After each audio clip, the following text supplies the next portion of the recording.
গজেরা মৌজা বালুপাড়ে মাদ্রাসার পিছনে একটা 13 শতাংশ জমি আছে। এটা হলো আত্মপ্রগড়ের পিছনে, চায়না বাজারের পিছনে। এটা হলো বালুপাড়ে মাদ্রাসা প্লাস মসজিদ। এটা হলো রাস্তা। এই রাস্তার সাথে 13 শতাংশ একটা জমি আছে। এই যে একটু পানি আছে কিন্তু রাস্তা আছে। এই জমিটা, এই যে পিলার দেখা আছে, যে এই জমিটা, এটা হলো চায়না বাজারের পিছনে, সোনারগাঁ ভার্সিটির পিছনে। এখান থেকে সোনারগাঁ ভার্সিটি দেখা যায়, যে জুম করলাম। এই যে সোনারগাঁ ভার্সিটি এটা, আর এই পিছনে হলো চায়না বাজার। আর হ্যাঁ, এটা হইলো আপনার রাস্তা। আর এদিকে অলরেডি রাস্তা কাজ ধরছে। এটা হলো আপনার যেটা দাসের কান্দি। এই যে দাসের কান্দি গ্রাম, বাড়িঘর দেখা যায়, দেখেন।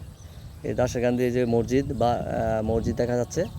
আর এই বরাবর হলো আপনার আফতাবনগর, এই বড় হলো আফতাবনগর। আর জমিটা হলো এটা। এখানে আছে 13 শতাংশ, রাস্তার সাথে স্কোয়ার করা। খুব অল্প দামে বিক্রি করা হবে। যদি সরজমিনে দেখবেন, দেখা কাগজপাতি দেখা ফ্রেশ হলে আপনার জমিটা নিতে পারবেন। এটা হলো গজারিয়া মৌজায় দাসের কান্দি পিছনে, আর হলো বালুপাড়ের সাথে। এই যে এটা হলো দাউলপুরে মাদ্রাসা প্লাস মসজিদ। এটা রাস্তা, এই রাস্তার সাথে এই 13 শতাংশ জমি বিক্রি করা হবে খুবই অল্প দামে। নিচে নাম্বার দেওয়া থাকবে, যোগাযোগ করবেন। আফতাবনগরের পিছনে যারা অল্প দামে এখন জমি কিনতে চান নিতে পারবেন। কিছুদিনের মধ্যে এই জমির দাম বেড়ে যাবে, কারণ অলরেডি বালুপাড়ের ব্রিজটা কাজ কিছুদিনের মধ্যে উদ্বোধন হয়েছে, আর কাজ হবে। আর এদিক দিয়ে অলরেডি চায়না পর্যায়ে যেহেতু পিছনে আছে, আর এটা যে সোনারগাঁ ভার্সিটির একদম পিছনে জমিগুলি।